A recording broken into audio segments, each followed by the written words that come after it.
especially for our students ya di sini. So Dr. Zakiyuddin bin Ahmad Rashid adalah dosen senior di HBP ya. HBP ini School of Housing, Building and Planning di Universiti Sains Malaysia, dan keminatan beliau adalah di construction law, dan beliau dulunya menempuh pendidikan bachelor dan masternya di International Islamic University of Malaysia, dan kemudian PhD-nya dalam bidang building law di Universiti Teknologi Mara. Saat ini beliau adalah ketua Construction Industry Law Center, ya, adalah sebuah inisiatif yang ditunjuk oleh pemerintah peradilan Malaysia, yang kemudian hal ini juga mendukung pada kepentingan industri termasuk Construction Industry Development Board atau CIDB Malaysia, dan ada beberapa juga asosiasi profesional yang juga beliau di dalamnya, terutama dalam hal ini Construction Industry Law Center ini berfokus pada pengembangan hukum konstruksi dan praktik penyelesaian sengketa dalam industri construction. Dr. Zul, maybe that's all from my introduction about you. So you have around berapa menit terserah Dr. Zul ya. It's up to you ya. Untuk memberikan kita insight about the construction law dan how the impact for our construction progress in the field. Oke. Silakan Dr. Zul, waktu dan tempat Bapak Yusfan. Assalamualaikum warahmatullahi wabarakatuh. I would like to convey my thank you to Dr. Yusfan as well as Pak Iwan. I think I have Bagas here as well, and most importantly everyone here who are attending. I think it is a day before Aidil Adha. The festive mood is in the air, but suddenly we are here attending such a talk. I hope we can still have a bit of focus in our store so that we can complete and finish this session. And I do hope that we can at least gain something from the session that I'm going to deliver to everyone here. So what I will do, I will have a bit of what we call here is campurization, Dr. Yusfan, a mix of English and a bahasa Melayu. Yes, feel free, Dr. Campurization, so that everyone can at least have a flow of the discussion.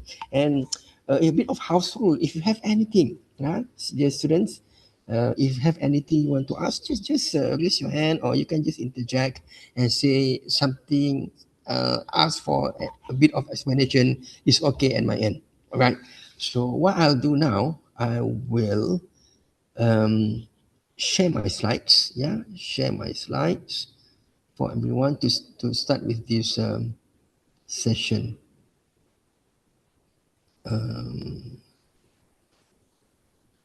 Can you see the slide, everybody?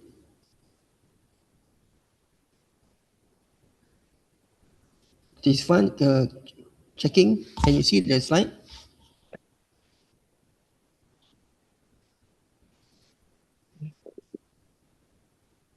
Not yet, Doctor. Not yet, ya. Okay. Belum keluar lagi ya? Belum. Kenapa ya? Saya sudah play ini. Okay, tak apa-apa. Kita cuba lagi sekali. I will share the entire screen now. What about now?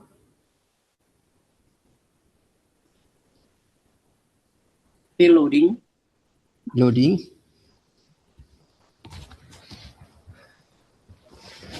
Oke, sudah terlihat. Udah terlihat, alhamdulillah. Okay. All right, so we can begin now, right? So my topic assigned to me today will be something on a bit of introduction. Okay, introduction to construction law and contract administration in modern construction projects. Okay, so a bit of a friend of mine who are now a judge at the Malaysian Court of Appeal. He did the second highest court in Malaysia, and he was a judge at the construction court in Malaysia. So before becoming a judge, he was a lawyer. Before becoming a lawyer, he was a quantity surveyor. Okay, juru ukur bahan. So what happened was when he started practicing like 30 years back, okay, he says the industry is a bit simpler. Okay, that not much room for technical issues and so on. So the parties are more relaxed when it comes to rights and obligations, and even the margin of error as well as a profit margin is a bit high. So the parties are more tolerant to each other. But today, as he is practicing now, the industry is a bit more complicated, technical, and problematic. Okay, and to control such industry, in from the word of a judge, we need a solid law. Okay, we have general law, we have laws relating to banking, to Islamic organization, to family matters, and nowadays to cater the need of the development of the nation that talks about construction industry, we need a specific law that talks about that deal with construction matters. And today I'll be talking about such a law. So as an introduction to everybody and to see the importance of construction law either in Malaysia, it can be in Indonesia, it can be in the region, or in fact it is applicable towards the world. Okay, construction law ini diguna pakai di seluruh dunia. Right? Why the construction law matters? Kenapa perlu pentingnya kita memahami undang-undang binaan? Alright, ladies and gentlemen, dear students, Dr. Yusfan and Pak Iwan and everyone, construction projects are not only being more advanced and technical now. Okay, construction projects involve things beyond that. And we talk what is beyond being too technical is also being involving too much of money involved in the completion of a project. Project binaan dia bukan murah. And we're talking about today where the gas, the fuel price is increased, where we talk about the material, the scarcity, yang kekurangannya bahan-bahan mentah, sea, concrete and everything. Everything is expensive now. And it involves a huge financial investment and a sleep, okay? A sleep in one particular area or department will lead to catastrophic consequences to the whole project. It also involves multiple parties. Those days, we only talk about involvement of parties within the same country. But now, as everyone is aware, we have Chinese construction companies getting involved in so many foreign nations, including Malaysia, and I believe including China, including Indonesia as well. We talk about Bush Highway, we talk about Malaysian tunnel, all involve, all these projects involve companies from China, investors from China. We even have China's construction bank branches in Penang or in matter of fact in KL as well. So that talks about multiple parties. It talks about so many stakeholders involved in the project.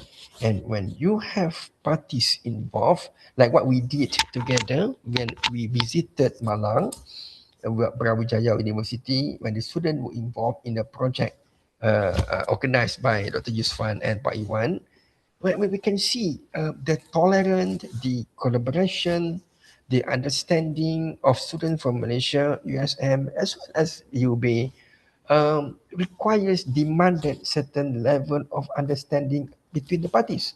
Itu kita berbicara bahasa yang sama. Pun masih ada miscommunication ya. Apatah lagi sekiranya projek itu melibatkan parti stakeholders daripada negara yang berbeza. China misalnya. I had so many issues, I had so many dispute matters as what Dr. Yusfan mentioned to you. I'm not just a docent at USM, I'm also a practitioner, legal practitioner where I represent parties in their construction claims. Okay, I have so many clients that talk about issues. Particularly, I have a client from top Fortune 500 companies from China having issues dealing with subcontractors in Malaysia and all basically due to their misunderstanding on the concept, cultures, and understanding of language. Okay, so we need to have a standard. We need to have a yardstick. We need to have a framework how to regulate this relationship, and this is where construction law matters. And project also involve long project duration. Okay, we are not talking about completion of a project within a month. Now we're talking about IBS, where we can complete a project faster, but still for a huge project involving huge investment, more or less it is more technical.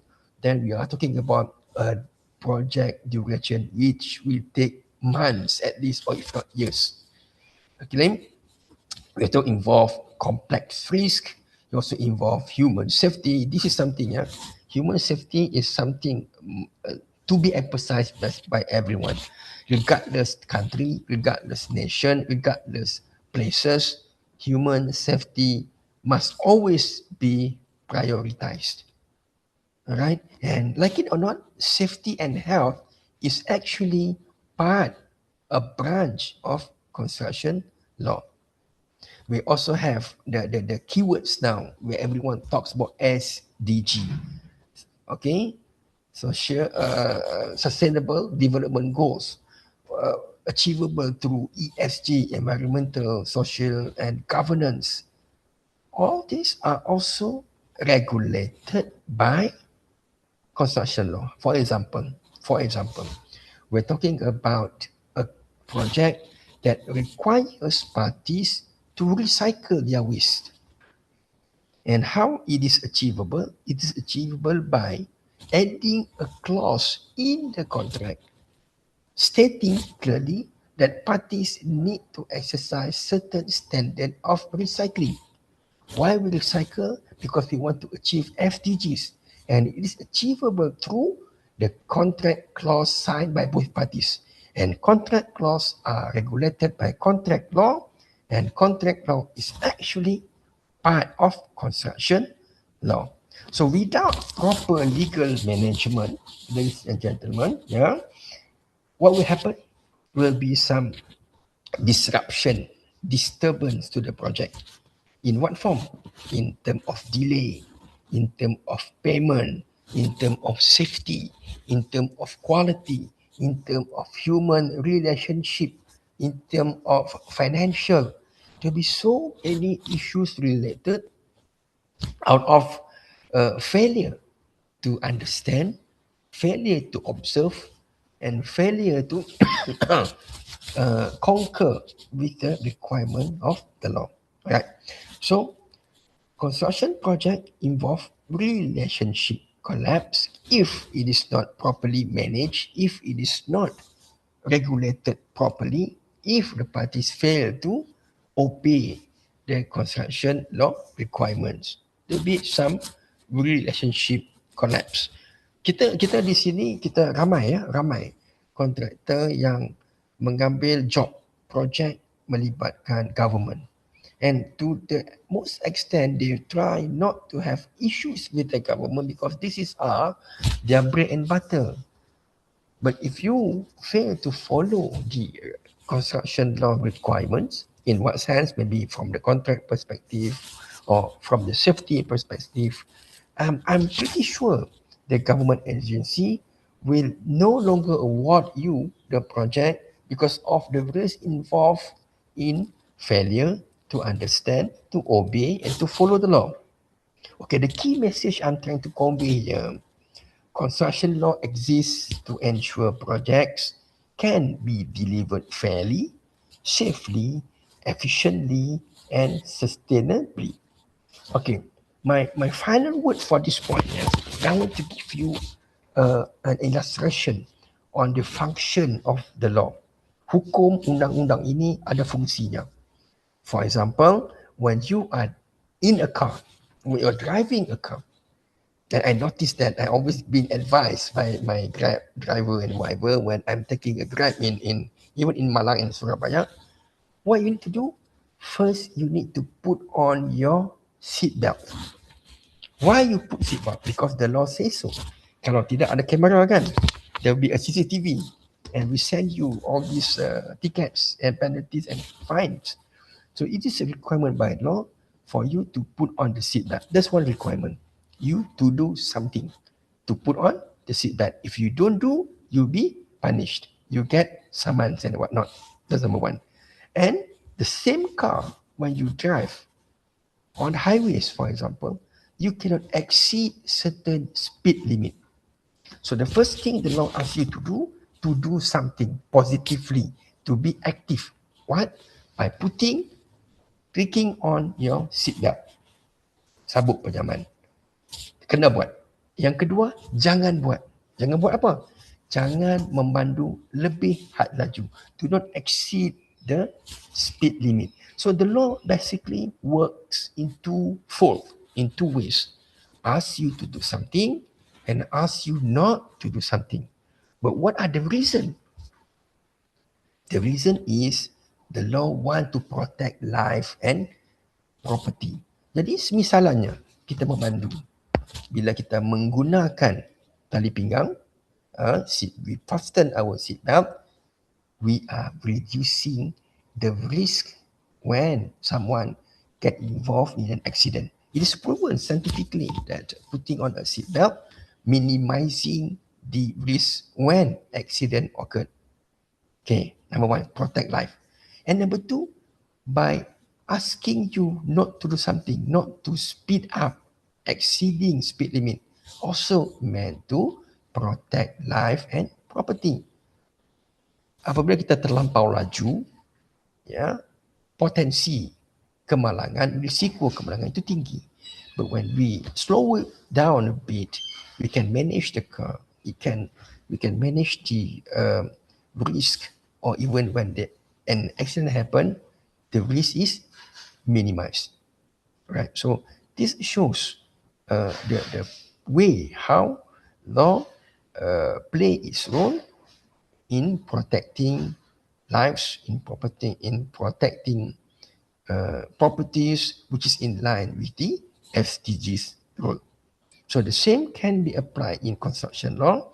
The laws require you to do something. The laws require you not to do something with the purpose of protecting parties, protecting the project, protecting the nation, and so on and so forth. So this is why construction law matters. Okay, illustration. We have a failed project. Just imagine the situation. We have a university. Okay, we all from university. So we have a university, ABC, for example, who wanted to build a new campus. They need to have a new faculty building. Targeted completion date duration is 24 months. Sorry. Budget USD 10 million. After 18 months, the project delayed. The contractor was unpaid. Design keeps changing. Consultants blaming contractor, and contractor blaming the client.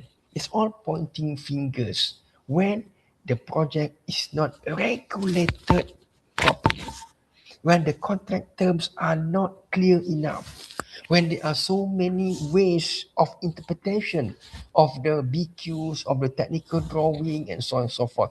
It will lead to this. Okay, so when issues, conflict arises, become bigger, it become cancerous, it become a cancer now. And lawyers got involved, project got delayed, parties receiving ticket and fines, issues, claim started to be registered, court involved, lawyers and judges are involved. So a question to everyone here, what actually failed? Either the construction, or the management and the legal system, or it can be combination of everything. So a teaching point I want to raise here is construction disputes usually begin long before lawyers arrive. It can be managed. It can be managed if we have a proper structure, if we have a proper requirements, and you have a proper parties. Okay, I give you an example of one hospital project that I got involved.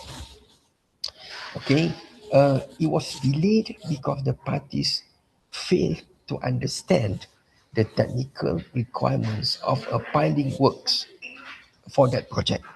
It was in the middle of a city. Okay, when the project was tendered, they never thought about the proper piling method. Okay, they never talk about that. They failed to understand that.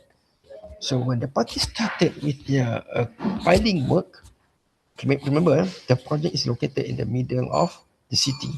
The moment the party started with the project, everyone, the condominiums and apartments surrounding the complex, the project, the hospital, complained about vibration, complained about crack happened due to the as a result of the piling method. So apparently, the piling method adopted earlier at that stage also leading to noise pollution.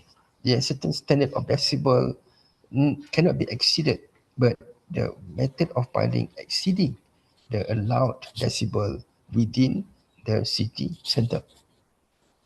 Okay, so the consultants changed from the design of the piling 4 times, and all 4 design changes still failed. The project was delayed for 2010 days. Just imagine a project delayed at the very beginning of the stage, which is the piling stage, for 2010 days. And the worst part is the hospital where it is meant to treat patients, meaning the people are missing the opportunity to be properly treated at a proper hospital, delayed for 2010 days. So meaning it's not just a business, not just the hospital cannot operate, it's not just the contractors having issues, the other stakeholders, the end users also got affected. When? When the parties fail to understand, to exercise, to observe what are the things required by the law. Okay. So what is then construction law? It is actually defined to laws, regulation, contractual principles, and industrial practices. So I don't want to give more specific definition, but these are the definition that we can trigger, we can trace from respective jurisdiction, Malaysia and Indonesia. Remember, we also talk about industrial practices being a part of construction law. Okay, a standard that you exercise in Indonesia must be followed by the parties involved in those trade, and a standard exercise in Malaysia must also be observed and followed by parties involved in that project. Another example that I had where it involved a condominium project in Johor, and the project main contractor was from China. I think you know where I'm talking about. There were those days there was a big project got involving Chinese contractor from mainland, but now the project is abandoned. Okay, the issue was relating to the definition of skirting. When you do the tiling, you just do the flooring, or you also have a skirting at the wall. Okay, the Malaysian practice when you engage a subcontractor to do the flooring, the tiling for the floor, it also involves the skirting. Okay, but this Chinese subcontractor, they are doing something differently. When you talk about tiling of floor, just the tiling of the floor. When they do the skirting, it is something else. They are sending claim for the skirting. So meaning for them it's two different work, skirting and the floor. But for Malaysian standard, when we talk about floor tiling, it involves both in one quotation. So this industry practice, you need to understand the practice of that particular country, and that also form a source part of construction law as we can understand it. So all these laws, regulation, contractual principles, industry practices govern what? Construction project, okay, construction stakeholders, rights and obligation, hak dan tanggungjawab, pembahagian risiko, risk allocation, as well as dispute resolution. Okay, alright. So move on. Type of construction, procurement and contract. Okay, ini penting ya. Ini penting apabila kita start with the project. We need to understand our relationship, who the parties are, how we are involved. It will define what we must, can, and not to do. And the relationship of parties are defined, can be traced by understanding the procurement types. And we have a different contract based on different procurement types. Seolah-olah hubungan antara pihak-pihak yang terlibat. Ada pelbagai kaedah bentuk hubungan tersebut. Okay, common type of construction contracts. Construction project may use different procurement and contractual approaches depending on what your needs, depending on the client needs, depending on the project needs, complexity, time, cost certainty, risk allocation, and client objective. Contohnya, apabila kita mahu membina loji tenaga nuklear, itu melibatkan technical know-how. It involve specific material, specialist subcontractors. So the normal way, if you cannot just engage a normal contractor to do it, because normal contractor might not have that specific knowledge to build a nuclear power plant. Okay, so you cannot use the traditional way, but you want to use a different, more advanced, one-stop center responsibility type of procurement. So we go one by one quickly. Hopefully we can cover all, yeah, because I don't want to waste to delay so many for so long on just on this. So but you need to understand this before we go to any further. So we need to understand the type of procurement involving parties in a construction project. Number one, traditional contract. You design, the client talk to the designer. You have architects here, right? So you prepare the design. And then from that design, you open the project for tender. You are receiving bid. Okay, you select one of the bidder.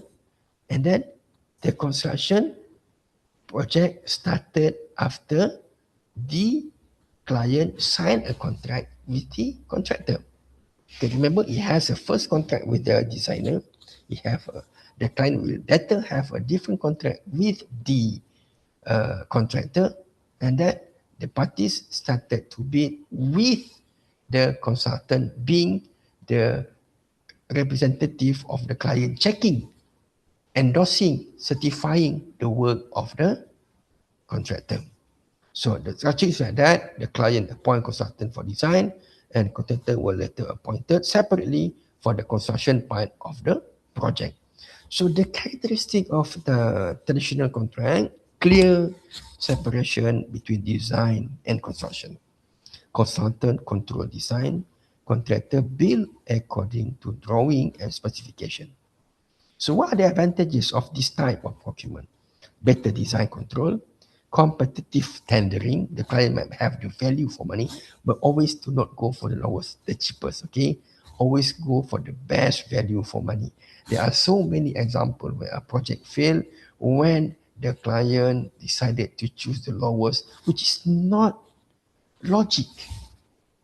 And a trick, being around contractors for so many years now, one of the trick where when the contractors are bidding for a project, some of them will go for the lowest, because once they were awarded with the project, what they will do, they will always ask for variation order, changes of design. They will always ask for that. So when you ask for a variation order, you ask for change, they can ask more money because it involves more works. So this is their technique, strategy. But what if there is no VO to be delivered, to be issued, to be allowed? Then what happened? The contractor is stuck because the original price that they are bidding was illogical, not logic to complete the job. They are hoping and depending on VOs. That's their strategy. And when the project started, there was no VOs. They got stuck with the cash flow. Project tidak ada untung. Okay, so you are going to work with the contractor, with the client later. Okay, when there is a bidding, a tendering, selection of contractors, picking out the best price is very important, and you need to be logical. You need to be aware and understand that not the cheapest will always be the best. Okay, but choose the best value for the money. Okay, right. Competitive tendering. Okay, familiar procurement system everywhere in the world. This is, we call it traditional because it has been rooted in so many nations practice when it comes to construction industry and project. The disadvantages, however, it took longer time. You talk to the architect, you need to talk to the engineer to come with the design, scrutinize the design, and sometimes the design is not even completed, but you decided to speed up things and you tender it out. Okay, so these are the disadvantages. It will take longer time, and possible fragmentation, as well as higher risk of dispute between designer and the construction stakeholder and construction works. Have you ever heard? Have you ever heard a statement? Is this a famous quotes by so many people in the industry that talks about the architect's best design will be the engineers or contractors' worst nightmare. Okay, I believe that everyone here, you are a creative architect who always wanted to come up with the best design, all right? But biddability is another issue. Okay, so when the client give the full control, full freedom to the architect to design the best stadium for me, for example, so he paid you a lot of money, and you use your wildest, most imaginative, most creative design in for that stadium. But when the drawing, the design is being tendered, the contractors are unable to complete because it is sort of impossible to be built. Buildability is an issue. Maybe it can be built, but the cost will be a bomb. That is another potential area of risk, right? Okay, but we live in an area where we cannot limit creative thinkings and creative design. So there's a challenge whether it is achievable. I mean, the thing is buildable or not. The cost is logical or not. There's something else. I just want to quote one example of a project, which is Sydney Opera House in Australia. If you go through the history of that project, okay, the building was kind of, when the design was released by the designer, sort of a challenge for the parties to build. Okay, it was delayed and extended completion for so many years, but luckily the revenue generated as a tourist spot for the government, for the country, surpassed the investment. But the challenges, technical know-how and cost was something when it was first introduced by the designer. But that is one success story. Behind one success story, there are so many failures involving so many other projects. So we don't want that, right?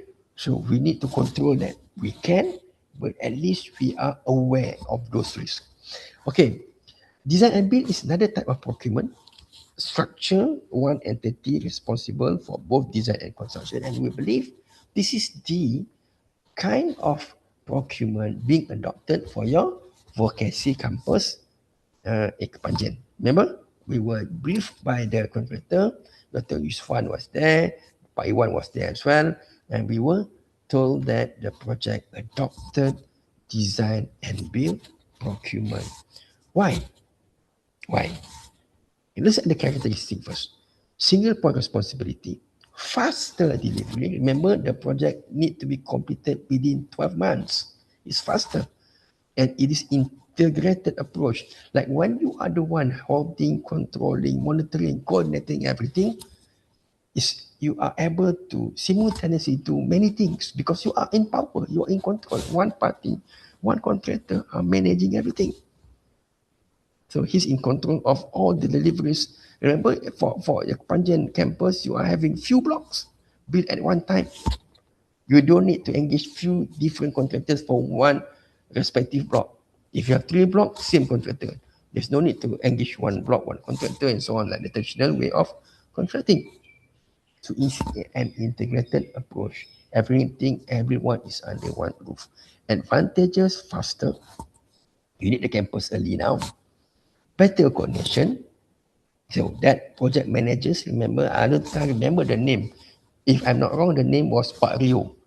He was the project manager for design and build. And he, when he delivered this talk to us, he knows everything from A to Z. He can tell us everything, even the safety, even the site condition, even the number of workers, because everything is under the hand within the control of the design and build contractor. Okay, it reduced design construction conflict because he's controlling everything, construction and the design himself. However, disadvantages will be less client design control. Less. So we are lucky in that project. You have an architect from your own universities, but it's fun, got involved directly with that. So he can give his thought. But if you are a client without such technical knowledge, then you're just leaving everything to the design and build contractor to do whatever they think they can and wanted to do. No input from the client. But in this design and build of Kepanjan campus, you have a technical know-how and knowledge from your end, so at least there's an involvement from the client part, from Universitas Brawijaya perspective. Okay, and list of quality compromise if poorly managed. Just like that, when you are holding, connecting, managing everything, you can decide what to insert, what to add, and you can decide what to exclude or omit. Okay, it can be something very important, and then they decided to exclude in the project. It can be. So there's a risk of that. Okay, another type, management, contracting, or construction management. This is where management-oriented procurement, work packages managed separately, it gives you greater flexibility. Early commencement of work, flexibility for changes. However, there are disadvantages where it requires higher coordination among the parties, and there is uncertainty in the cost. Okay, this is the third type of procurement. Okay, and the fourth type is EPC, engineering, procurement, and construction.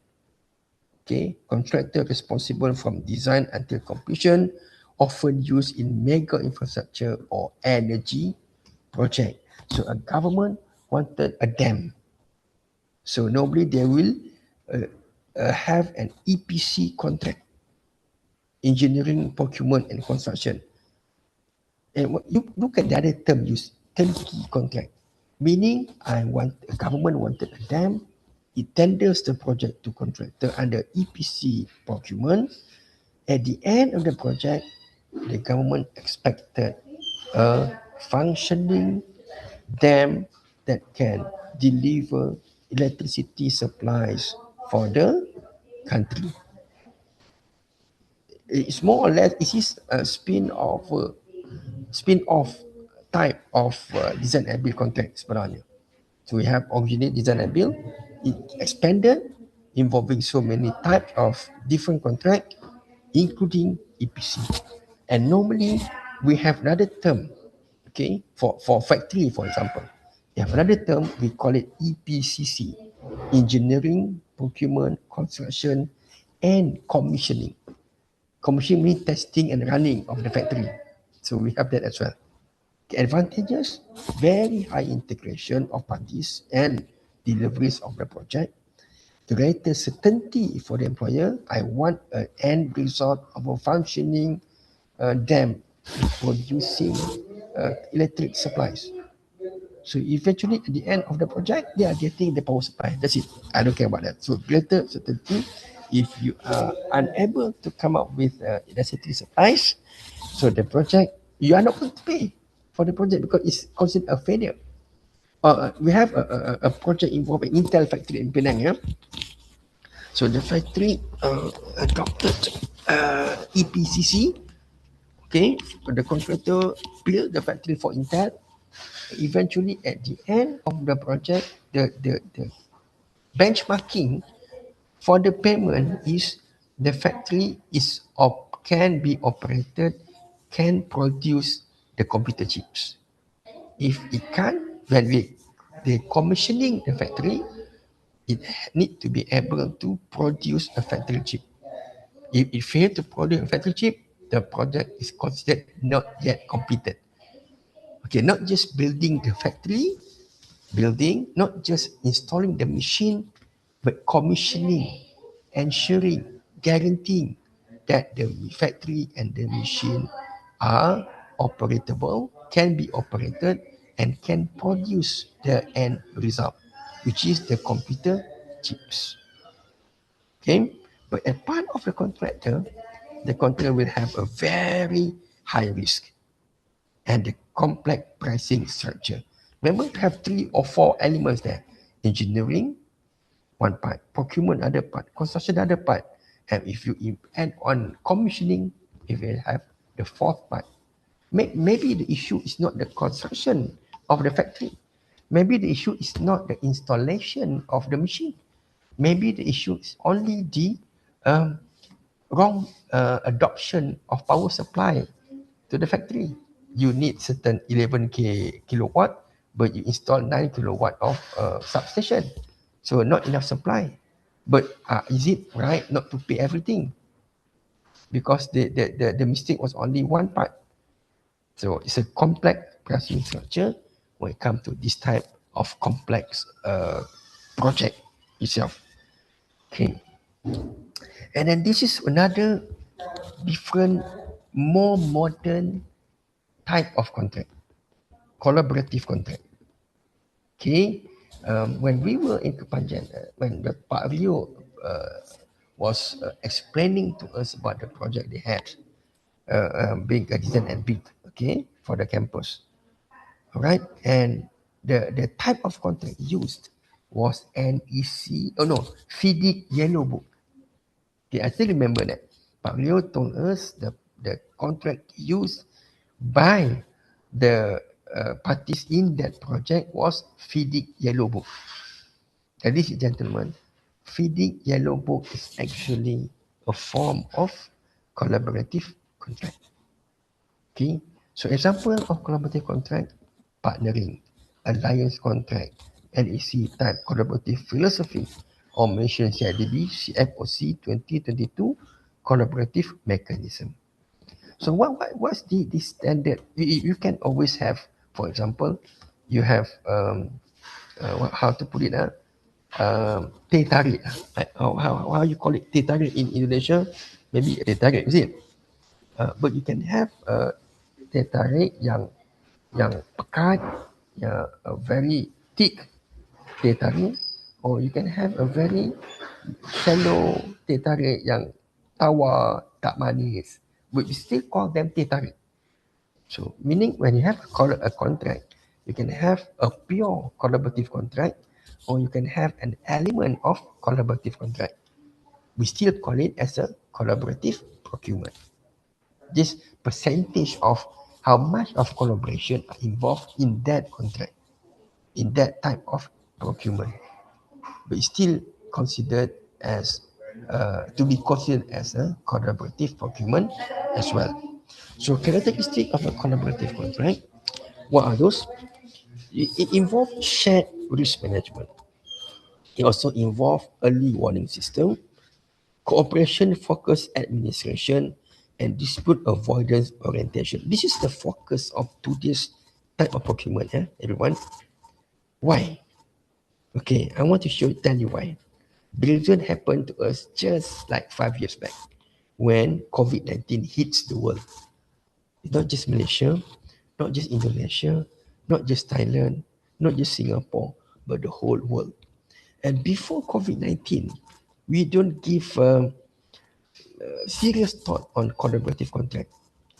Before COVID-19 hits the world, we were talking about traditional procurement. We were talking about design and build, and that's it. We never talk about collaboration. So I give you an example like this. In Malaysia example, collaborative COVID-19 impact of COVID-19, the highlight was when the government imposed MCO, movement control order, or quarantine. In whatever language we are talking about, is a mandatory quarantine. You cannot go out. You are confined to your own house. You cannot meet other people because they want to control the spread of COVID-19. Putuskan rangkaian COVID-19. Masa itu istilahnya di Malaysia. So semua orang, everybody need to stay at home. It was 20th March 2020 in Malaysia, the movement control order atau quarantine itu di mandatory-nya oleh pemerintah pada tanggal 20 Mac 2020. Okay, 18 Mac 2020. So you have a contract signed in January, and then in March 2020, quarantine order issued by the government. The parties cannot work because they are forced. If you go to work, you are actually violating the law. You can tangkap, masuk penjara and everything. Okay, you cannot, because this is the law. So what happened? Project was suspended, delayed, and cannot be completed within time. So when MCO or the quarantine order was lifted, the party need to complete the job. Definitely it was delayed, and then after COVID-19, the cost increased. There were no workers. The project got disrupted, and the party start suing each other. Okay, start suing each other. So we have one northern part of Malaysia. There was a university to be completed, but it was not completed because of COVID, and the parties having issues among themselves, and the project is still not completed until today. It need to be retendered. So the losses is not just the parties, it's also the students who are supposed to be enrolled at the university. Okay, and the cost of retendering now it's double the actual cost, whereas the completion was 85% at that moment when the parties, when COVID-19 starts to be implemented, the quarantine. So it's all about all losses, parties fighting each other, dan istilah bahasa Melayunya yang menang jadi arang, yang kalah jadi abu. Because this is traditional contract. Saya lawan, kamu pun lawan. Hak saya, hak kamu, so we fight. Mungkin yang kita menang, tetapi cost kita, masanya, projeknya and everything tergadai ataupun terganggu, disrupted. The project cannot be completed. But the industry in the UK, in Hong Kong, and Singapore have started in 2021 to adopt collaborative approach as a result of COVID-19. And this collaborative approach is even more important now as a result of perang, war in Iran, disruption to the diesel petrol supply, the price increase of the bahan bakar. When the diesel prices increased, delivery of building material to site will also increase. And there was even a time where you can't even calculate how much because there was no diesel or petrol available. when they first started the war, when Trump first started to bomb Iran, and Iran started to block the Selat Hormuz, yeah, then there was no 20% of the world energy supplies came through Hormuz, and suddenly it stopped. The whole world got disrupted. So it's not just COVID-19, sort of war like that can also disrupted the industry, the construction industry. So if you are going to talk about, I will sue you because you delay, but I'm the contractor, cannot complete the job because of COVID, because of the war in Iran and whatnot. So who is winning? The client is losing, the contractor is also losing. So because of the lesson learned from COVID and the lesson learned now from Iran war, the industry worldwide has started to talk about, let's collaborate. Let's put the benefit of the project as the ultimate number one objective. Okay, so comparative discussion in Malaysia, traditional and DB remain dominant, but there is a growing movement towards collaborative contracting. In Indonesia, strong use of design and build and EPC in infrastructure project and increasing integration in government mega project. So of all this type of procurement, my key message is different procurement system allocate risk differently. Understanding the contract structure is essential for effective project management and dispute prevention. Okay, so now we have covered the first part, which is procurement and contract. Are we all good? Kita semua okey ke? Ya, dokter. Okey ya, alhamdulillah. Alright. So ini saya berikan ilustrasi. Traditional versus design build. Traditional contract, like you are hiring an architect and then you hire a contractor. Design and build, hiring one company to do both design and build your house. So we have talked about being faster, more control, create more risk. You should be able now to differentiate and identify these three questions belong to which type of procurement. So every procurement method is actually different way of allocating risk. And the way forward in the UK, the way adopted by Singapore, the way Malaysia has started to go is to adopt collaborative procurement. And I believe, knowingly or not, for the Kepanjen campus, by adopting Yellow Book, FIDIC Yellow Book, you are also being now adopting collaborative contract. So one key element of collaborative contract is apabila contohnya saya sama Pak Yusfan sama Pak Iwan berjalan bersama-sama. We were walking a street, and then there is a big hole in front of us. It was at night, it was dark. I'm the only one having the flashlight. Saya ada torchlight ya, ada lampu sulur ya. Saya berjalan sama Pak Yusfan, sama Pak Iwan. Dan dalam perjalanan itu, saya seorang saja yang ada lampu. Saya nampak lubang besar itu in the middle of the road. I can avoid that hole. But I avoid it myself. I just don't care what happened to Pak Yusfan or Pak Iwan. So, but we walk together. We need to reach the destination together. But I'm just don't care. I just securing my own self without securing my other two colleagues here.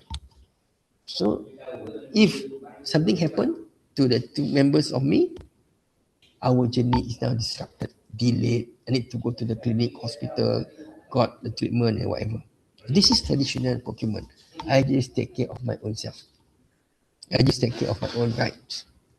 But when we talk about procurement, collaborative procurement, we work together, we identify an issue. I identify the issue. I realize there's a hole.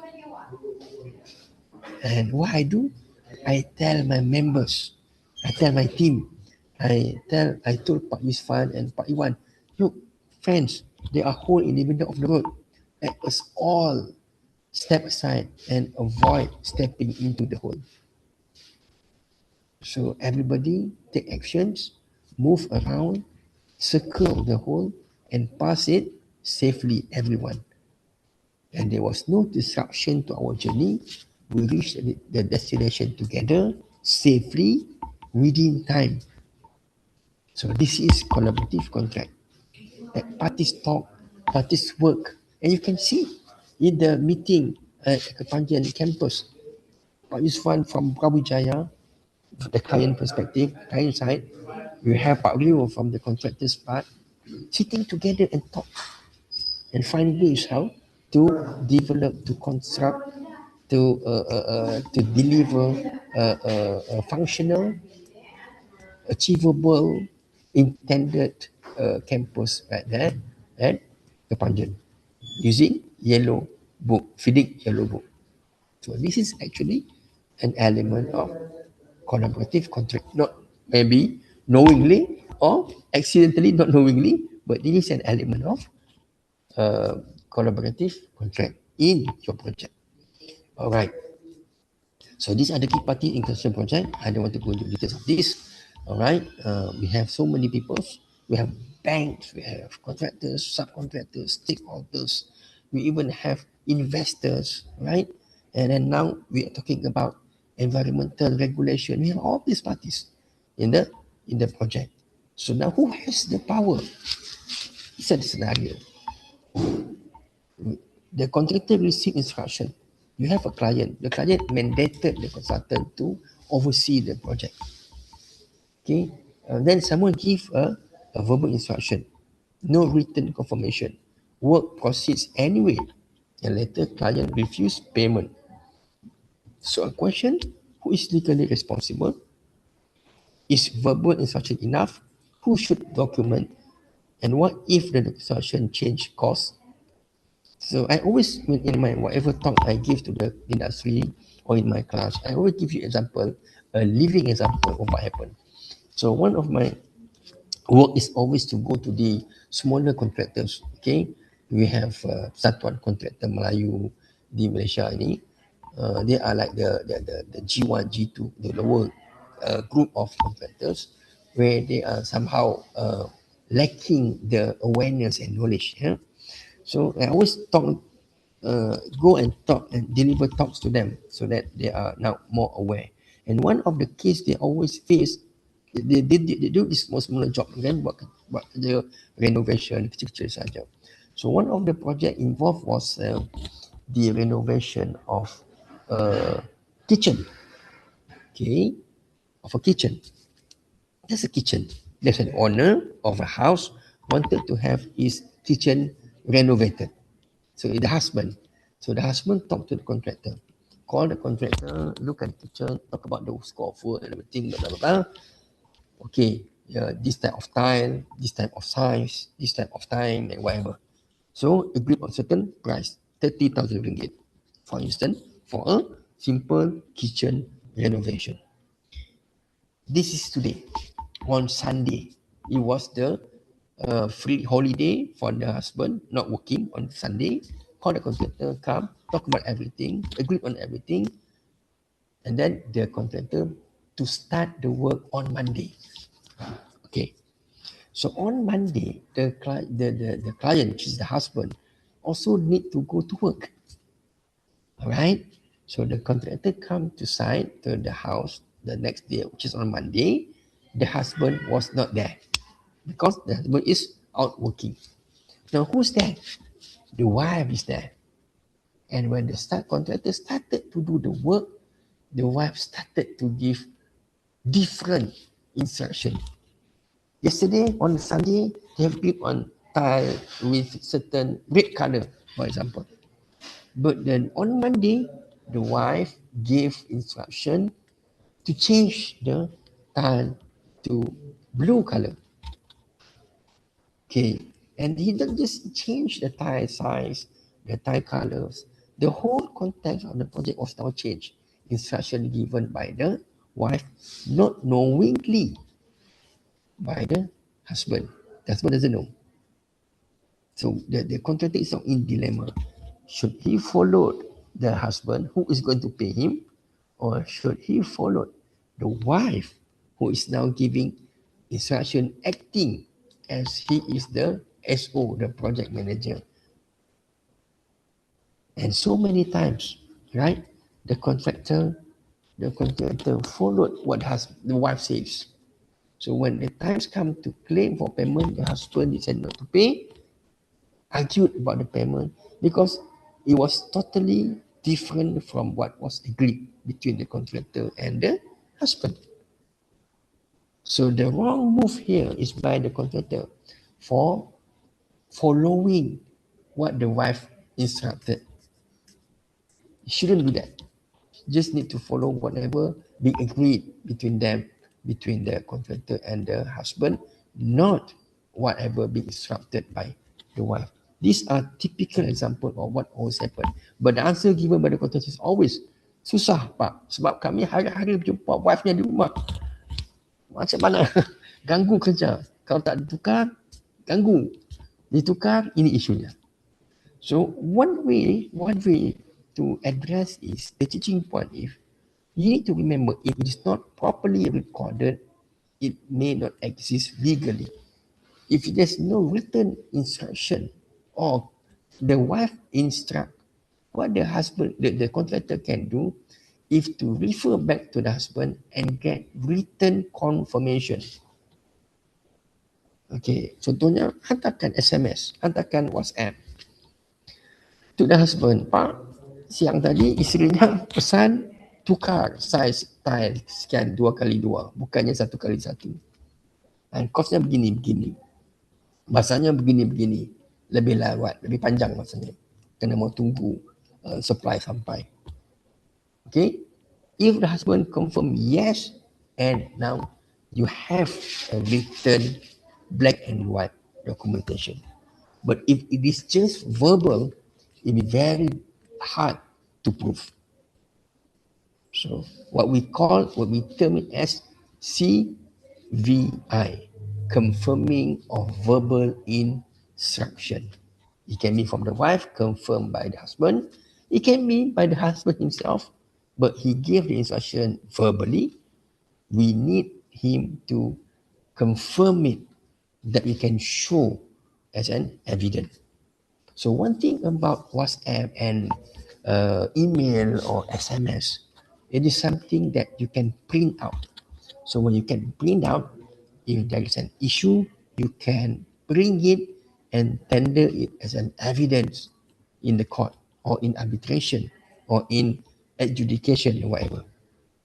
But the point here is, the teaching point here is, you need to record it properly, which can be reproduced later if there is an issue further. All right. So of constitutional law, we have so many. This is among the what that we have in Malaysia, and this is what we have in Indonesia. Okay. So you have feeding influence. You have Indonesian Civil Code. You have law number 2 of 2017 on construction services, what need to be done to be followed by the parties. And you time to time you have government procurement regulations. And being a member of ILO, International Labour Organization, Malaysia and Indonesia as well, we are also subject to certain ILO standard when it comes to the standard, including the safety of workers on site. This is where the parties, the law of the respective countries introduce law making it mandatory for contractors, for the workers to put on PPE, for example, personal protective equipment.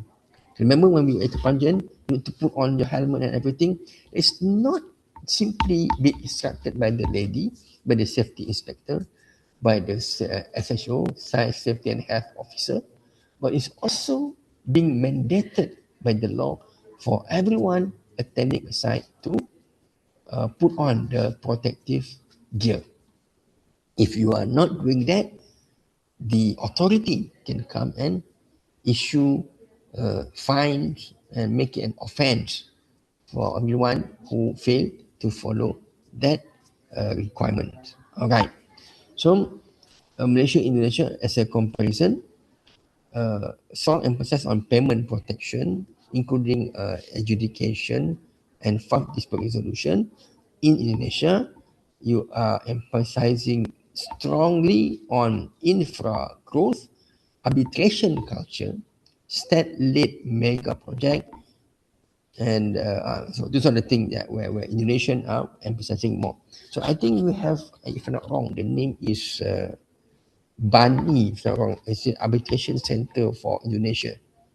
If I'm not wrong, that's the name uh, in Indonesia, where it is very strong when it comes to construction dispute.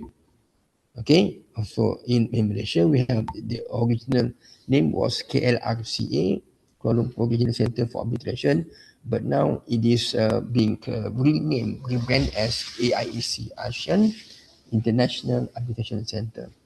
So Indonesia, the name was Badan Arbitrase Nasional Indonesia, betul, BANI. So when it has a dispute, we have arbitration, third party to decide on the issues. Okay, comparative study is not about which country is better. It's about understanding different approaches to solving similar problem. So different legal system, but we can learn from each other. Okay, one of the way to manage the conflicts, the issues and whatnot is always based, start early. Start early. From where? From contract administration. So those involved in contract administration must understand what's the contract, what's the law, what are the needs, who are the parties. Okay, these are the importance of good or proper contract administration, because it can prevent dispute, it can improve project control, it can protect parties' relationship and ensures accountability. So a key functions of contract administration, the core functions, these are among the others. Okay, architect instruction, site instruction, like the one I says, when there is an instruction, put it in writing, record it in writing, get a CVI, confirmation of verbal instruction, or if you're not clear, you can always issue RFI, request for information. All these are actually a good contract administration practice. The key here is to get everything recorded, everything to be reproduced as an evidence.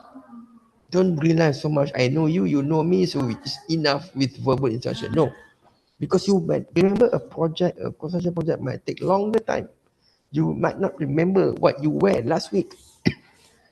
Huh? You remember what's your what your dress color on Monday last week? Can you? If you can remember, if you snap a selfie, you can tell, okay, on Monday I wear this baju, this kaos. But without a selfie, without a picture, you cannot tell. Most of us cannot tell, cannot remember the dress that we wore last Monday. And this is about the dress. Moreover, technical issues involving construction project. It's even more complicated.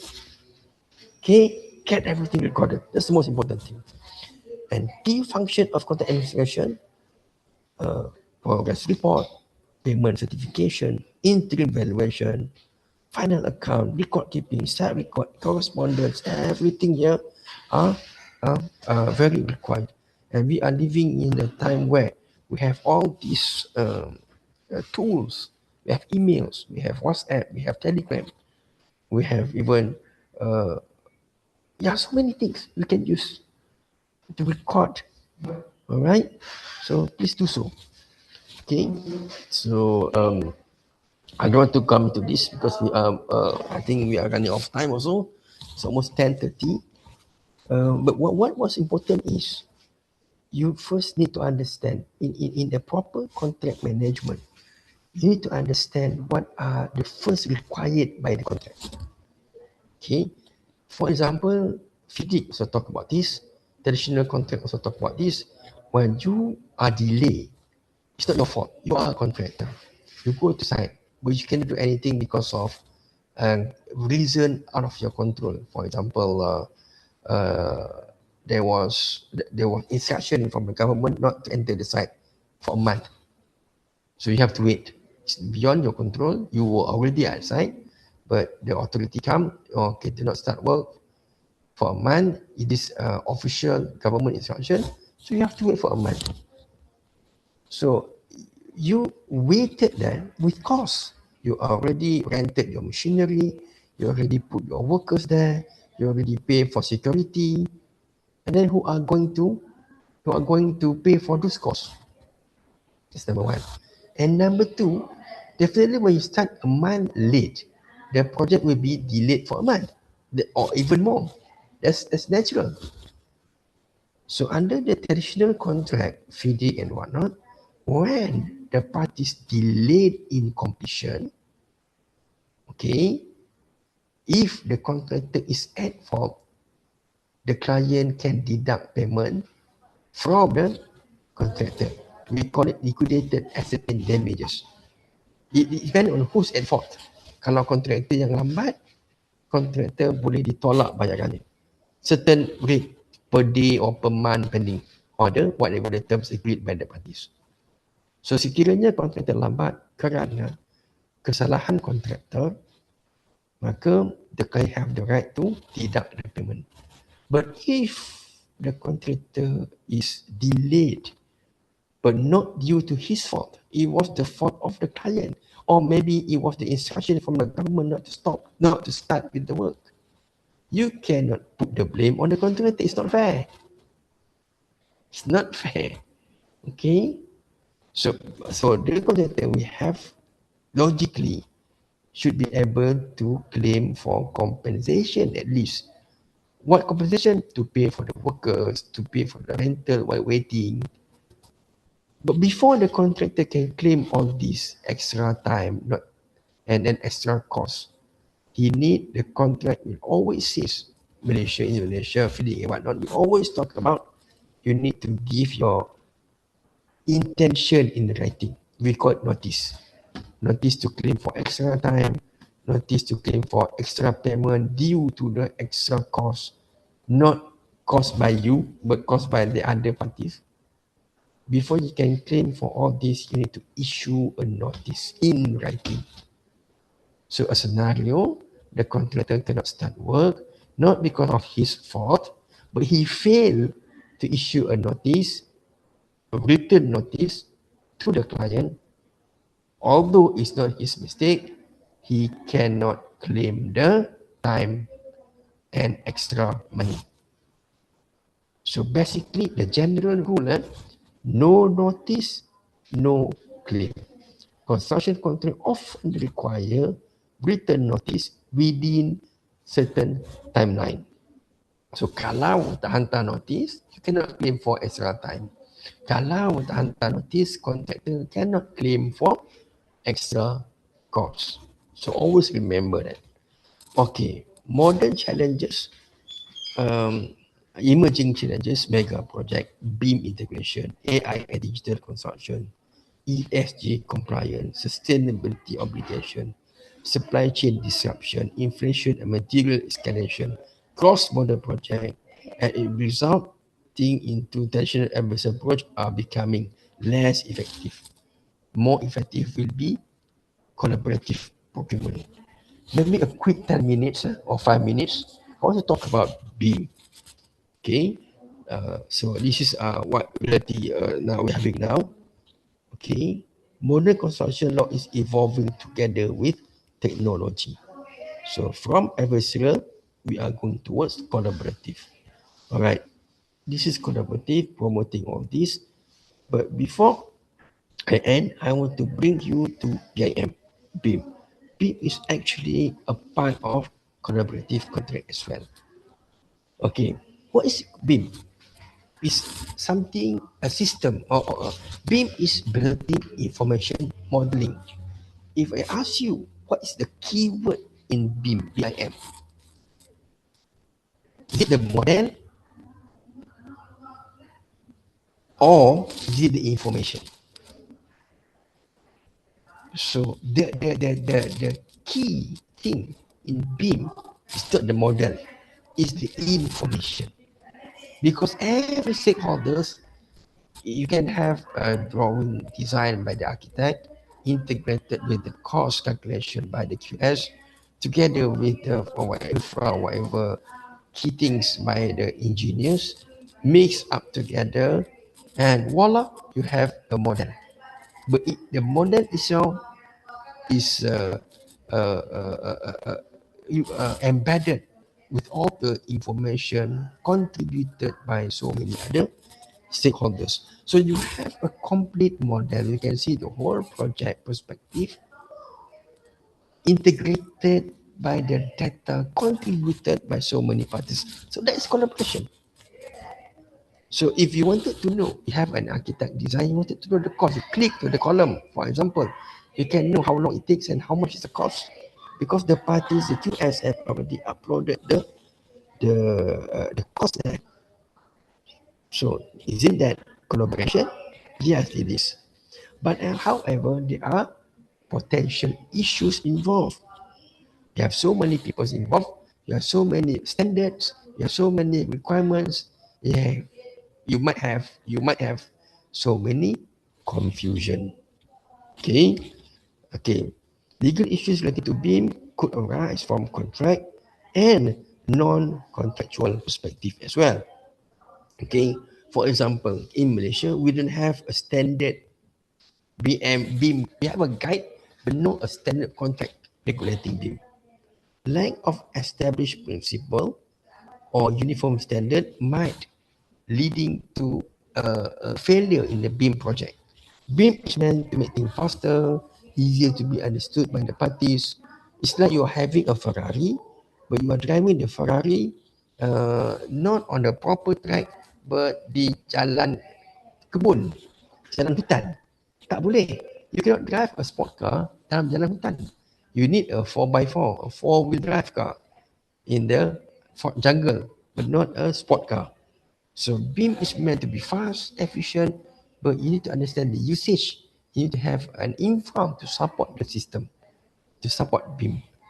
One element, a failure, might jeopardize the whole system. Right. So BIM and scope of contract, it can be an issue on the ownership of BIM. The model is being contributed by so many parties, but at the end, who owns the BIM, the ownership? Is it all the other parties or one owner? Need to be very clear on that. Intellectual property, the architect contribute his knowledge, his design. The engineer also contribute his part. But each and every part will have its own copyright or intellectual property. So how are you going to share that while protecting your right? You need to be open before it will achieve its full potential. Level of development of BIM model. The architect contributed level of the one number 5, level 5. But the other parties only contributed level 2. So it doesn't jive. The language is not the same. The BIM model won't be operatable, won't be a success, won't be efficient because different language, different standard. Main sepak bola, Bapak. Liga Super. Tapi pemainnya Liga Kampung. Tak boleh. The standard is different. Begitu. So all these things can be regulated by the law. For example, when you have an agreement on BIM, specify what level of development required to be contributed by every parties. The law can direct the ownership of the copyright intellectual property for their particular parts. The law can be clear on who owns the ownership of the BIM model. These are the things what the law can do to make sure the modern construction practices in the sense of BIM can achieve its full potential. We have some more. Model management and record. You know that everyone and the BIM model you can access and modify. So I'm not an architect, but I can access also the bit of myself, but I can access the model and suddenly I change your data. you being an architect, you contribute to the data. And I also have access to this model. And suddenly, 2 o'clock in the morning, either accidentally or purposely, I modify your information, and the whole model is now disrupted or damaged or compromised. That's wrong. So we need to have a clear responsibility, a clear demarcation line on what I can do and what happened to me if I interfere with other people's design or information or data in the B model. Law can do that. Okay? Law can also properly identify the risk and schedule of BIM deliverables. So these are all the discussion. I just simplified that earlier when I talk about the chart just now. Okay. Um, on top of that, we are talking about the new challenges. Data security. BIM is digital. We need cyber security. So these are the challenges when it come to construction law, when it come to contract management, when it come to technology. Those days nobody talk about cyber security in construction industry, but now we start to talk about that. Talk about the type of insurance applicable. Nobody talk about. I mean, when you are an engineer, you are insured. But what about a project where everyone integrated everything? Who's now going to cover for that risk? Is there any insurance company going to cover that risk? Okay, or perhaps that one is more relevant to you. Perhaps design delegation. Should you delegate your design in the BIM model or not? Okay, duty of care, ownership of the model, privacy of the contract, and so on. Okay, final reflection. Construction projects are ultimately about people. You can have the thickest contract, but if you don't have trust, you don't communicate well, you are not responsible, you don't have the ethics, you cannot cooperate, then the project might face certain issues. Even the best contract cannot save a badly managed relationship. So let us put the project perspective as our utmost objective, collaborate, and get it done. Good collaboration can sometimes save a difficult project. So conclusion, my final thoughts for today.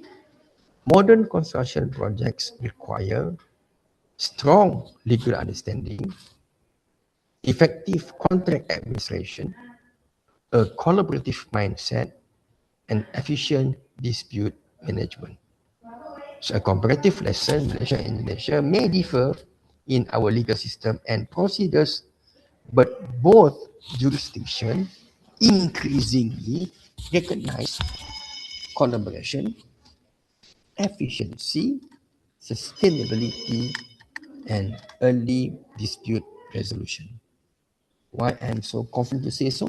Because our last visit to Malang, to UB, shows that, okay, in the selection of FIDIC being your contract of choice for that particular project.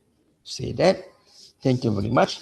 Hopefully, we can have another session later again, physically, hopefully, kalau ada peluang. Okay, thank you. The rest are references in Malaysia and Indonesia. And I'm done with my presentation and my talk today. Okay, back to you. Okay, thank you We very already much, started. Dr. Yeah. Zul, for your insightful presentation. Yeah. Jadi, so give us another perspective about how to manage our construction, right? Because as we all know, ya, mungkin di sini banyak student kita ini belajar terkait dengan arsitektur saja, ya, bikin yang bagus-bagus saja. Tapi lack of knowledge about the law, ya, about the Hukum. hukum, ya, Ya, hukum. bagaimana konsekuensi dari pekerjaan kita ini ternyata itu harus punya memiliki hukum yang akan mengikat ya bagi terutama apabila kita bekerja sama dengan orang lain ya, terutama misalnya government or another corporate gitu ya. Jadi di sini penting juga kita mengetahui terkait dengan apa yang Pak Zul, Dr. Zul tadi katakan ya, berikan kepada kita terkait yang harus kita miliki gitu ya. Dan harus kita manage di dalamnya ya agar tidak terjadi tuntutan-tuntutan ya di kemudian hari. Mungkin adakah yang ingin bertanya di sini? I would open session for Q&A. Ada Adakah? from students? Ya, silakan, Redela Dristi. Ya, silakan. Mungkin pertanyaan saya ini sih Pak. Yang saya tahu, proyek Crossrail di Inggris mengalami keterlambatan dan pembengkakan biaya meskipun menggunakan teknologi dan pendekatan konstruksi modern. Di sisi lain juga, proyek Bandara Berlin-Brandenburg di Jerman juga mengalami berbagai masalah seperti koordinasi antar pihak, perubahan desain, dan pengelolaan proyek yang kurang efektif. Seiring industri konstruksi yang terus mengadopsi teknologi seperti BIM, AI, dan digital procurement yang seperti Bapak jelaskan tadi, pertanyaan saya adalah dalam proyek konstruksi modern, apakah keberhasilan proyek saat ini masih lebih banyak ditentukan oleh kemampuan teknis dan perkembangan teknologi atau kemampuan pengelolaan hukum dan kontrak sudah menjadi faktor yang sangat pentingnya? Cukup. Okay, terima kasih. Are you get it, Dr. Zul? Yeah, I got it. Yes, I got okay. it. Alright. Because she talks two parts. So I think I get it. Okay, okay. Great, Dr. Zul. That Ella kan? Ini Ella namanya. Betul? Ya, Fredela. Bukan. Rasanya semasa projek bersama dengan pada kita, namanya Ella, betul? Ella, Adri namanya Ella kah? Boleh panggil Adri saja, Pak. Adri, okay. Gini ya. Adris, ya. Alright. Dia seumpama kita bermain sepak bola. Construction industry ni is like when we play soccer or football. In order for you to win a football match, you need the whole department functioning. You have the best striker. Do you play soccer? You play football, Adri? You watch football? Anda menonton sepak bola? Kurang menonton sih, Kurang, Pak. okay. Jarang menonton, ya. Apakah sukan yang Anda minati? Ataupun Anda minati kumpulan K-pop? Saya lebih suka nonton film saja sih, Pak. Kurang juga kalau ya. Okay. Saya menonton filmnya.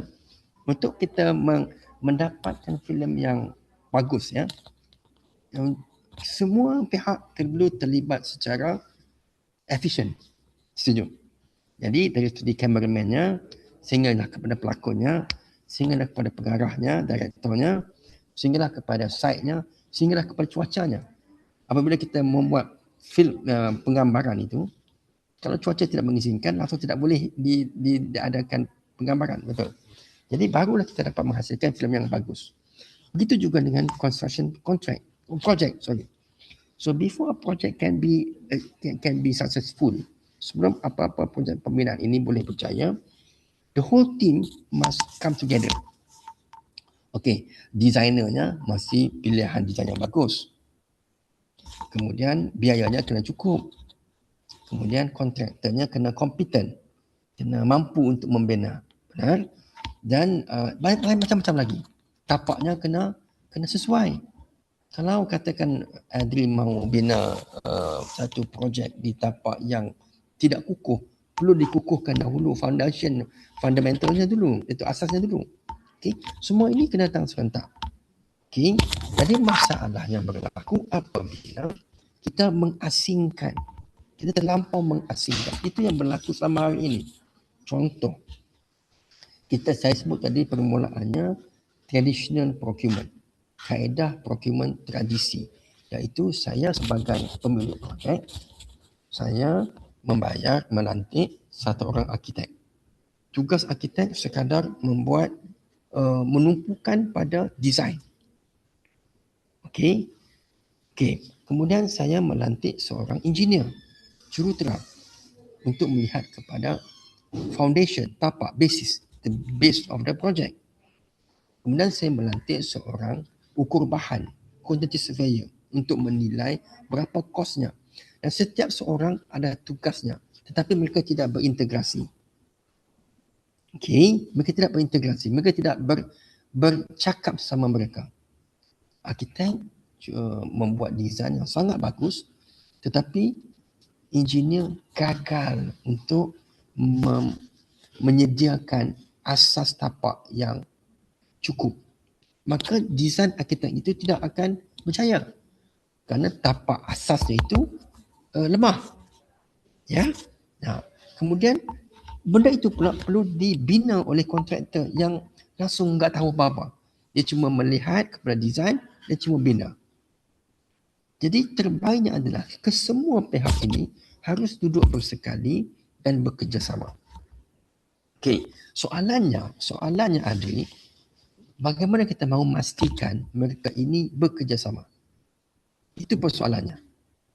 Okey, gini, Adri perlu membuat tugasan, assignment in your class. It's a group work. 5 of you. You separated the work among your team member. Ada 5 orang ya. Dalam team assignment Adri ini, group ini ada 5 orang. Ada tugas 1, 2, 3, 4, 5 dipecahkan. Okey. Dan untuk assignment itu menjadi tugasan yang bagus, pemakahannya 100%, semua kena menyumbang secara adil, sama dan terbaik. Tiba-tiba 2 orang enggak mahu. Dia buat sambil-sambil saja. Dan kita tak boleh buat apa-apa kerana kita atas kesedaran masing-masing. Adri mahu mendapat 100%, Adri menyumbang 100%. Tapi yang lagi 2 orang itu, enggak apa-apalah. Asalkan PAS cukup. Aku bukan mahu 100%, aku cuma mahu 20% saja. PAS saja cukup. Tetapi sekiranya arahan itu datang daripada Pak Dosen dengan rotan di tangan, mesti buat. Kalau tak buat, jadi ini hukumannya. Maka terpaksa buat. Di situlah fungsi undang-undang, the law, the hukum, to make sure everyone come together and make sure you do your part. Bukan atas kesedaran, tetapi atas satu standard yang diletakkan. Only then we can achieve a good delivery of a project. Okay, ya. So banyak itu yang tradisional, yang kaedah yang Adi sebutkan tadi, di railway-nya di Jerman, projek tunnel di Inggeris, semua itu tradisional, but dia segregated, dia dipecah-pecahkan. Tapi dia diwajibkan untuk sekali kita meminimalkan risiko begitu. Okey, saya harap saya menjawab soalan Adri. Oke, izin menambah pertanyaan lagi boleh tidak, Pak? Bisa. Yang kasus Bandara Berlin-Brandenburg di Jerman tadi, seperti yang saya tahu mengalami kelewatan hampir 9 tahun daripada sasaran asal. Peningkatan kos yang besar serta berbagai masalah seperti perubahan reka bentuk, Ya. kelemahan koordinasi antara pihak berkepentingan, dan juga pengurusan proyek yang kurang berkesan. Jika dalam banyak proyek pembinaan modern kegagalan lebih kerap dipengaruhi oleh pentadbiran kontrak, pembahagiaan resiko, dan tadbir urus proyek berbanding isu teknikal semata-mata, bagaimanakah sistem kontrak dan pengurusan pembinaan pada masa kini dapat berkembang supaya lebih adaptif terhadap kompleksiti proyek modern tanpa mengurangkan kejelasan tanggung jawab setiap pihak? Cukup, Pak. Okey, cukup. Itulah yang saya tekankan tadi. Saya tekankan tentang 5 kaedah kontrak. Traditional, Design and Build, EPCC, Turnkey. Saya juga tekankan tentang kaedah terkini iaitu Collaborative Procurement. Kontrak kerjasama. Dia bukan hak Adri, hak saya, tapi hak kita bersama, sama-sama kita laksanakan. Itu sebenarnya mungkin ada dalam slide yang lain. Kita ada buat kajian, di mana kontrak kolaborasi ini adalah the future. There is ada draft tentang pengembangan kaedah kontrak di dunia. Daripada tahun 2000 dan ke atas, kaedah kontrak yang berkesan adalah kaedah kontrak kolaborasi, di mana pihak-pihak bekerjasama. Antara contohnya saya bagi contoh pada Adri, sebelum COVID-19 kita punya harga kontrak mungkin 100 juta. Okay. Dan semasa pelaksanaan projek COVID-19 berlaku, selepas tamat COVID-19, projek harganya bukan lagi 100 juta. Harganya akan meningkat banyak kerana bahan mentahnya tidak ada isu kelewatan dan sebagainya. Okey. Jadi apa yang perlu dibuat? Apa yang berlaku selalunya pihak-pihak ditamatkan kontraknya. Tapi di bawah kontrak kolaborasi, apa yang berlaku, kita open book. Maksud kata open book ni, kita telus, kita transparent. We talk about, we want the project to be completed. Kita nak siapkan. So ini cost, ini isu, ini harga semasa. Kalau dulu sebelum COVID, harga besi mungkin 1 tan 100,000. Tapi selepas COVID, 1 tan 500,000. Ini kos masa. Jadi sebagai pihak pemilik, kamu mahu siap ataupun kamu mahu delay. Saya sebagai kontraktor, saya open book. I show you, this is my cost. Kalau saya buat, saya rugi. Tapi kalau kamu mahu siapkan, ini cost saya, kita bincang tentang keuntungan saya pula. Mungkin ada penambahan. Jadi itu adalah the trend. Trendnya sekarang ini adalah di Eropah. Silapnya tidak ada, saya tidak share slide itu. Tapi the fokus sekarang adalah ke arah collaborative contract, di mana pihak-pihak bekerjasama. Bukan lagi tentang apa kita perlu, apa yang saya perlu untung, tapi apa yang perlu kita buat untuk menjayakan projek itu. There are few examples. Ada beberapa pilot study. Contohnya Washington University. Projek mereka langsung tidak ada delay kerana collaborative contract. Pertama.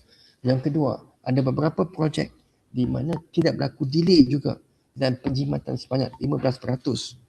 Okay. Dan yang ketiga, ini bukan projek, ini bukan construction industry, tetapi ini how collaborative contract started. Okay. Melibatkan dua syarikat delegasi, iaitu FedEx dan Dell. Apa bisa dengar FedEx? FEDEX. Yes. FedEx. FedEx. FedEx sama Dell, DEL. Yes. Dell. Computer Dell itu company. komputer, betul. So, Dell ini pengeluar komputer dan pengedar penghantarnya adalah FedEx. Jadi mereka ada kontrak untuk pengedaran, penghantaran dan sebagainya. Tapi semasa mula-mula projek itu berjalan, hubungan kontrak ini berjalan, mereka berasaskan tradisional, hantar sahaja. Lambat hantar, saya saman, saya claim. Lewat rosak, saya claim. Tetapi sepanjang tempoh itu mereka melihat ada isu. Maka mereka telah decided untuk mengadaptasi collaborative contract. Maksudnya gimana? Maksudnya sekiranya FedEx perlu menghantar komputer Dell daripada US ke Singapura contohnya, tiba-tiba kapal FedEx itu terganggu disebabkan ribut taufan, pelayarannya terganggu. Adakah adil untuk Dell claim kenakan penalti kepada FedEx ataupun tidak? Sebab itu di luar kawalan FedEx. Tapi apa yang berlaku kalau di kontrak, mereka open. This is my issue, I cannot deliver because of this, not my failure. So dia tidak penalize, tetapi dia reward kaedah lain. So dan hubungan ini berlaku sebelum perjanjian collaborative contract ini took place before COVID-19. And when COVID-19 hits, when the whole world was suffering, FedEx dan Bell recorded their high gross profit, di mana pihak-pihak lain berhadapan dengan isu, FedEx dan Dell tidak berhadapan dengan isu, sebaliknya mencatatkan keuntungan yang record breaking. Kalau boleh saya this is slides when we talk about this. It was something that shows success story of FedEx when they adopted and this type of contract. Kalau boleh ya, saya buka. Saya boleh jumpa lah. Okey, yang ini adalah slide berkenaan dengan trend semasa tentang si collaborative contract. Saya sharekan sekarang. Harap-harapnya Bapak boleh lihat. Yang ini. Evolution of collaborative procurement in the UK. Nampak Bapak? Ya. Okay, dulu single point traditional, design and management, alliance and party PFI. But now they are going towards collaboration. Dulu transactional, kan, adversarial, integration di bawah itu. Dan sekarang ini, the future is collaboration. Okay, ini sekarang ya. Ini yang sekarang. Ini yang saya bisa kongsikan. Yang di Singapura mungkin kena bukan ini, mungkin slide yang lain. Yang FedEx itu saya kena share dengan tuan juga, baru nampaklah gambarannya. Okay. Kalau sempat saya sharekan.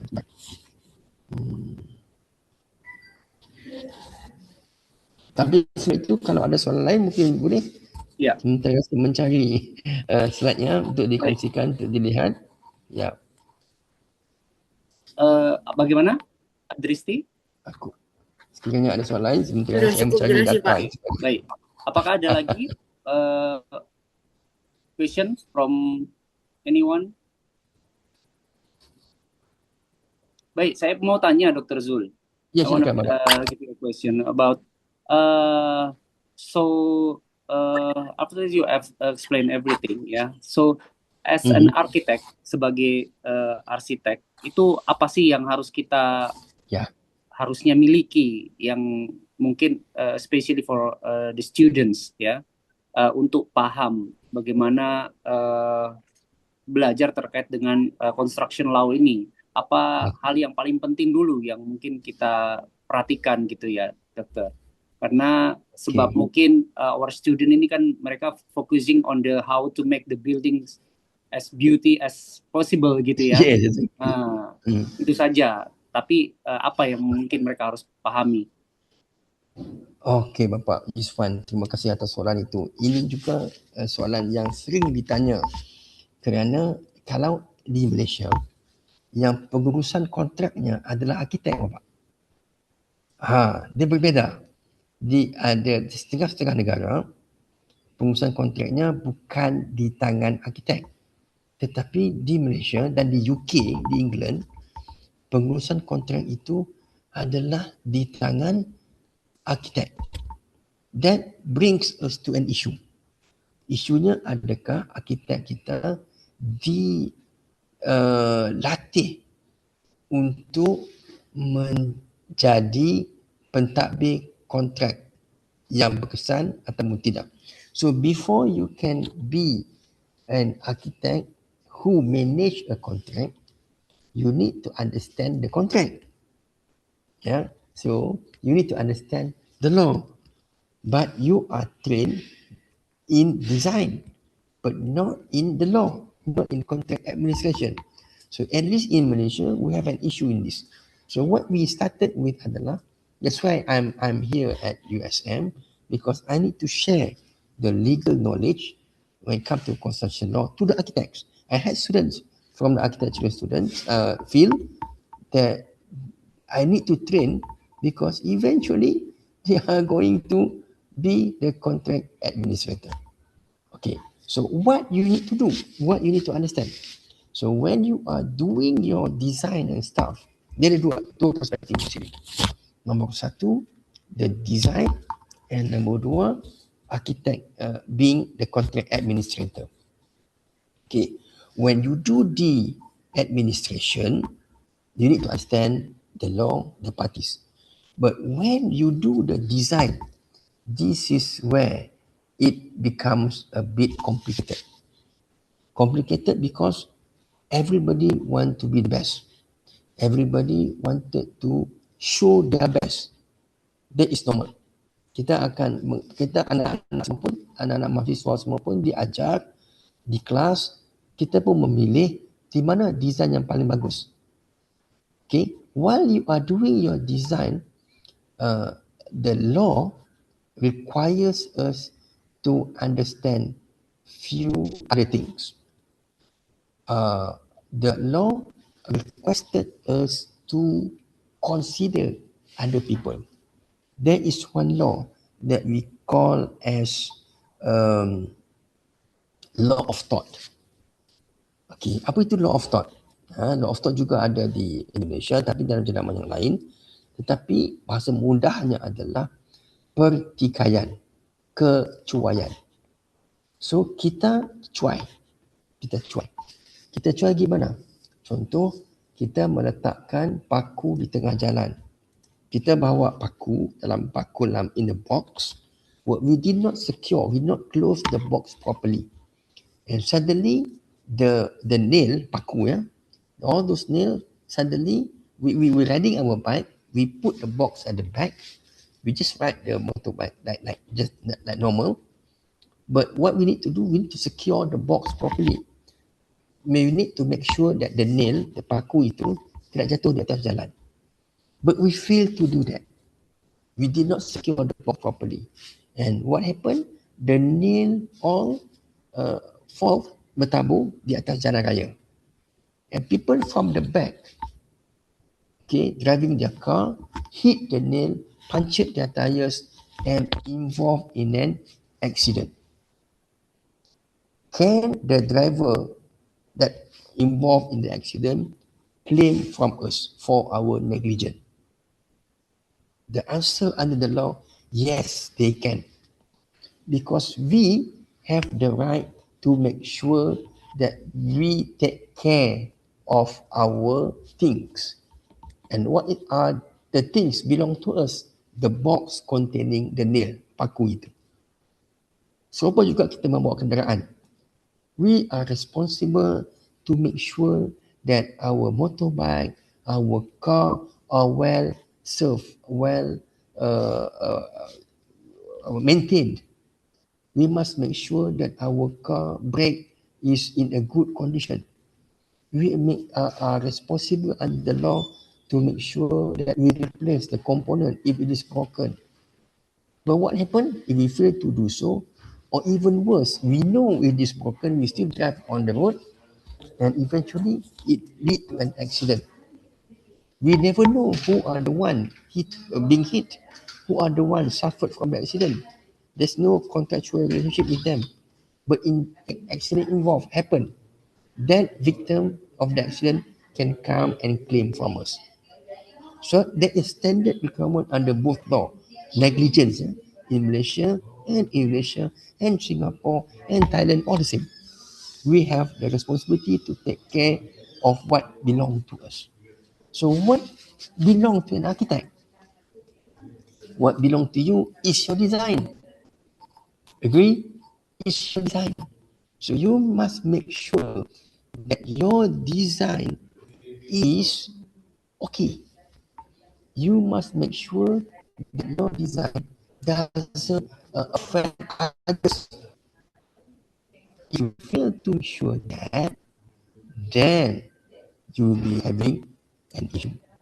If your design, for example, you design a building, okay? In your design, the building, the spec you use not suitable for that size of building, and the building collapse.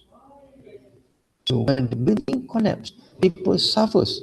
When people suffer, they can claim from you. So when they claim from you, you need to pay.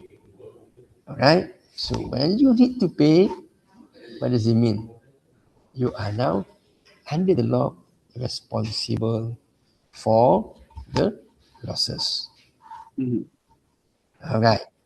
Okay, I hope that answers the question. So what you need to do now, you need to be logical. In your design, you are responsible for others. So when you are responsible For others, you need to consider other people as well in your design. Not just you, but we are not living in this world alone. We live with other people, and we are also responsible to others in our whatever thing we do, Baik. including in our work, which is very design. Okay. Okay, Dr. Zul, thank you for your explanation. Itu jawapan So, ya, Pak betul. Iwan. Kita Oke, Dr. Zul. perlu mengambil kira kita ya. Boleh saya tunjukkan ya, kalau ada ya. Bentar. Di sini. Di sini mana tadi? Saya sharekan bentar. Ini slide yang berkenaan dengan collaborative contract melibatkan Dell dan FedEx tadi tu. FedEx. Okay, ini. They are FedEx profit source with pandemic food delivery demand. Dell Technologies deliver record year despite COVID-19 pandemic because they abandon the traditional contracting process, but they adopt collaborative contract. Okay, so these are among the slides that I talk about when we were doing collaborative contract in Malaysia. Okay, ini yang contoh-contohnya Pak Isfan. Okay, ini juga ada contoh di mana collaborative contract where the parties share their mind together to achieve the objective of the project, and 8 collaborative contract pilot reveals that this agreement have resulted in a 15 to 20% improvement when it comes to cost and scheduling as compared to traditional contract. So this answering Adri. Dulu kita bergerak secara independent, now we move as a team. So when we move as a team, we are open-minded, we share everything. So with that, we can achieve the intended objective of that project. So this shows the example. So these are the data. Baik. Alright. Oke, thank you Dr. Zul. Okay, karena sudah berbagi dengan kita, dan mungkin karena waktu jualah yang mesti kita harus akhiri ya sesi pertama ini. Tapi insya Allah next week on the 4th of June. On the 4th ya. Insya Allah dokter. Ini student masih discuss about the date, and I will update you ASAP. Dan mudah-mudahan teman-teman di sini nantinya tanggal sebab ada pemunduran sedikit sebab tanggal 2 Dr. Zul masih memiliki kegiatan lain, sebab itu kita akan postpone akan kita pindahkan ke tanggal 4 ya, 4 sore ya Dr. Zul ya, insyaallah. Ya 4 sore, mungkin jam 2 sampai jam 4 gitu. Ya. Baik, bila tidak ada lagi, terima kasih Dr. Zul untuk sesi Introduction to Construction Law and Contract Administration course today, dan kita akan bertemu insya Allah minggu depan ya dengan topik.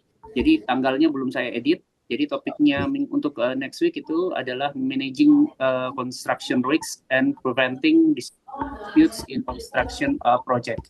Jadi insya Allah kita akan bertemu. Insya Allah. Ini mungkin berkaitan juga dengan Adri tadi, kosnya, budgetnya dan teknologinya, risiko itu kan, how we manage that. InsyaAllah kita jumpa Pak. Yes.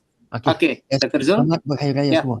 Terima kasih, saya akhiri. Wabillahi taufiq wal hidayah. Wassalamualaikum. Selamat Hari Laha ya. Selamat Hari Laha, Dr. Zul.